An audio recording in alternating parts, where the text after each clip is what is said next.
اللہ کے رسول حضرت محمد مصطفیٰ صلی اللہ علیہ وآلہ وسلم بار بار امام حسین کو بلند کر کے دنیا کو یہ بتاتے تھے کہ یہ حسین مجھ سے ہے اور میں اس حسین سے۔ اے لوگو، اگر اس حسین پہ کوئی مشکل وقت آ جائے اور یہ تم سے مدد طلب کرے تو اس کا ساتھ دینا، کیونکہ یہ جنت کے جوانوں کا سردار ہے، میرا خون ہے، میری اولاد ہے۔ لیکن افسوس، ابھی رسول اللہ کی رحلت کو تھوڑا وقت ہی گزرا تھا کہ کربلا کے میدان میں ایک طرف 9 لاکھ کا مجمع تھا تو دوسری طرف وہ حسین جس کو اللہ کے رسول اپنے کندھوں پہ سوار کرتے تھے۔ امام حسین علیہ السلام اپنے نانا کی امت سے بار بار کہتے رہے کہ کیوں میرا رستہ روکا ہے؟ اے لوگو، پہچانو میں تمہارے نبی کا نواسا ہوں، کیوں 3 دن سے میرے بچوں کو پیاسا رکھا ہے؟ کیوں میرے عزیز و اقارب کو شہید کیا ہے؟ بتاؤ، کیا میں نے رسول اللہ کی شریعت میں ترامیم کی ہے؟ کسی انسان کا حق کھایا ہے؟ کسی انسان پہ ظلم کیا ہے؟ اتنے میں فوج یزید ایک آواز میں کہنے لگی، اے حسین، ہم سب تجھے تیرے بابا علی کے بغض میں قتل کر رہے ہیں تاکہ یزید ہماری جھولیاں دولت سے بھر دے۔ امام حسین نے فرمایا، اے لوگو، آج جس اسلام کا علم تمہارے ہاتھوں میں بلند ہے، یہ علم میرے بابا علی نے بلند کیا۔ مت بھولنا، خیبر و خندق میں اگر علی نہ ہوتے تو اسلام کی فتح ناممکن تھی۔ وہ علی جس نے پوری زندگی اسلام کی تبلیغ کی، حق کو بلند کیا، رسول اللہ کی حفاظت کی، آج اس علی کو یہ اجر دے رہے ہو۔ اے لوگو، بتاؤ، اللہ کے رسول نے بار بار میرے بابا علی کا ہاتھ بلند کر کے فرمایا تھا کہ جہاں حق ہوگا وہاں علی ہوگا، جہاں علی ہوگا وہاں حق ہوگا، اور آج اس علی اور اولاد رسول کو یہ اجر دے رہے ہو۔ اتنے میں یزید کی فوج کے سپہ سالاروں نے دیکھا کہ کہیں فوج میں بغاوت نہ ہو جائے۔ اے شمر، کیا دیکھ رہے ہو؟ حملہ کرو۔ بس لاکھوں کی فوج نے جب رسول اللہ کے نواسے پہ حملہ کیا، امام حسین علیہ السلام نے اللہ کا نام لیا اور ذوالفقار کو نیام سے نکالا۔ تاریخ گواہ ہے، ایک طرف لاکھوں کا مجمع اور ایک طرف 3 دن کا بھوکا پیاسا حسین ابن علی۔ زمین پہ اس طرح کی جنگ میں نے کبھی نہیں دیکھی تھی کہ ایک تنہا انسان لاکھوں کے مجمع کو اس طرح سے فنار کر رہا ہے کہ فوجی اشکیا واپس پلٹ کے بھاگنے لگی۔ امام حسین فوجی یزید سے مخاطب ہو کے فرماتے ہیں، آؤ، 3 دن کے بھوکے کی جنگ دیکھو، 3 دن کے پیاسے کی جنگ دیکھو، رسول کے اس نواسے کی جنگ دیکھو، اس کی جنگ دیکھو جس کا جوان بھائی مارا گیا، جس کے جوان بیٹے کو نظروں کے سامنے قتل کیا گیا، جس نے اپنے ہی ہاتھوں سے اپنے بچے کی قبر بنائی۔ امام حسین شیر کی طرح فوجی یزید سے لڑ رہے ہیں۔ اتنے میں آواز غائب آتی ہے، حسین، تیرا اللہ تجھ سے راضی ہوا۔ بس اس صدا کا سننا تھا، امام حسین علیہ السلام نے اپنی ذوالفقار کو تھام لیا۔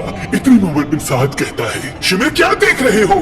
یہ علی کا شیر ہے، اس کو مات دینا ناممکن ہے، جاؤ خیموں کو آگ لگا دو۔ بس کچھ ظالموں نے بیویوں کے خیموں کو آگ لگا دی اور کچھ امام حسین کو دور سے تیر مارنے لگے۔ امام حسین کبھی بیویوں کے خیموں کی طرف بڑھتے ہیں، کبھی فوج کی طرف جاتے ہیں۔ عمر بن سعد اور شمر نے فوج کو 4 حصوں میں تقسیم کر دیا اور یہ کہا کہ کوئی بھی حسین کے قریب نہ جائے، جس کے پاس جو چیز ہے وہ دور سے حسین کو مارے۔ جس کے پاس نیزہ تھا اس نے نیزہ مارا، جس کے پاس تیر تھے وہ تیر مارتا رہا، جس کے پاس برچیاں تھی وہ برچیاں مارنے لگا۔ تاریخ نے لکھا جس کے پاس مارنے کے لیے کچھ نہ تھا وہ کربلا کی گرم زمین سے مٹی اٹھا کے امام حسین کی طرف پھینکتا رہا۔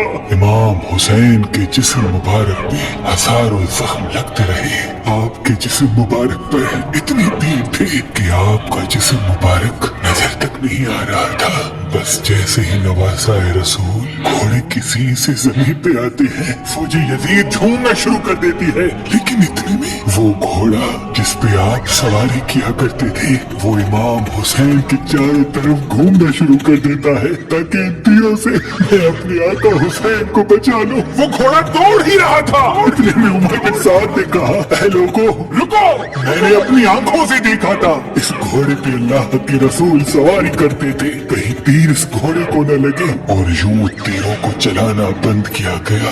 افسوس ہے ان لوگوں کو اس گھوڑے کا تو احترام معلوم تھا جس پہ رسول اللہ سواری کیا کرتے تھے، لیکن اس حسین کا احترام بھول چکے جن کو اپنے کندھوں پہ سوار کر کے امت کو دکھایا کرتی تھی۔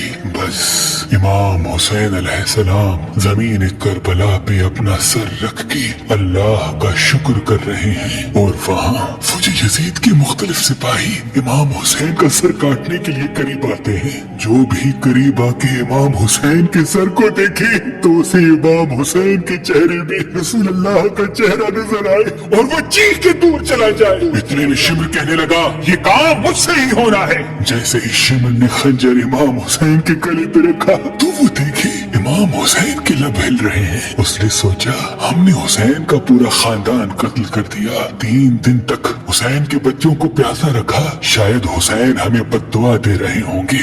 سننے کے لیے کان قریب کرے تو کیا سنے، امام حسین علیہ السلام اللہ کی دربار میں اللہ کی نعمتوں کا شکر کر رہے ہیں کہ اے اللہ تیرا شکر ہے کہ اس عظیم امتحان کے لیے تو نے اس حسین کو چنا۔ اتنے میں امام حسین نے آنکھیں کھولی اور شمر سے کہا اے شمر، کیا تو نہیں جانتا میں رسول اللہ کا نواسا ہوں، جنت کا سردار ہوں، حق پہ ہوں، بے جرم ہوں؟ شمر نے کہا ہاں مجھے معلوم ہے۔ پھر آپ نے فرمایا تو کیوں قتل کر رہے ہو؟ شمر نے کہا تاکہ یزید میری جھولی دنیاوی دولت سے بھر دے۔ بس یہ کہتے کہتے شمر امام حسین کا گلا کاٹتا رہا اور فوج یزید مسلسل جھومتی رہی۔ امام حسین کے سر قلم ہونے کے بعد سادات کو لوٹا گیا۔ امام حسین کے سر مبارک کو لوگ سنا پہ بلند کر دیا۔ بی بی سکینہ کو تماچے مارنے لگے، رسول اللہ کے نواسیوں کے سروں سے چادر کو لوٹ لیا اور امام حسین کے جسم مبارک کی توہین کرنے لگے۔ تاریخ نے لکھا امام حسین کے جسم پر جو جو چیزیں تھیں ان کو لوٹنے لگے۔ اتنے میں ایک شخص امام حسین کے جسم کے قریب آیا۔ امام حسین کے ہاتھ میں ایک انگوٹھی پہنی تھی، اتارنے کی کوشش کی، نہ اتری، وہ انگلی کاٹ کے انگوٹھی لے گیا۔ آپ کے جسم مبارک کو رسیوں سے باندھ کے کربلا کی گرم زمین پہ ادھر سے ادھر پرایا گیا۔ اتنے عمر بن سعد نے کہا اے شمر، حسین اور اس کی ساتھیوں کی لاش کا وہ حشر کرتے ہیں کہ رہتی دنیا تک کوئی بھی یزید کے خلاف آواز نہ اٹھائے، سب کے جسم سے سروں کو کاٹ لو اور سب کی لاشوں کو پامال کر دو۔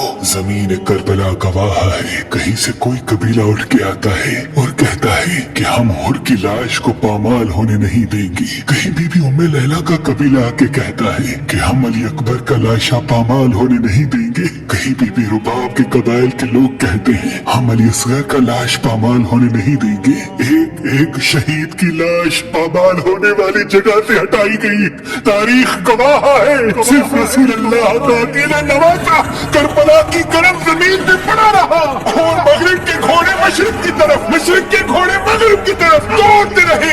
امام حسین کا جسم پامال ہوتا رہا۔ امام جعفر صادق علیہ السلام فرماتے ہیں میرا سلام ہو میرے اس غریب دادا پر جس کی لاش کو اس طرح سے پامال کیا گیا کہ ان کی دائیں پسلیاں بائیں پسلیوں کی طرف چلی گئی اور بائیں پسلیاں دائیں پسلیوں کی طرف چلی گئی، جن کا سینہ اور پشت ایک ساتھ ہو گیا۔ سلام ہو میرے اس بے وطن دادا حسین پر جن کے جسم مبارک کے ٹکڑوں کو زمین کربلا پہ بکھیرا گیا۔ سلام ہو، سلام ہو، سلام ہو۔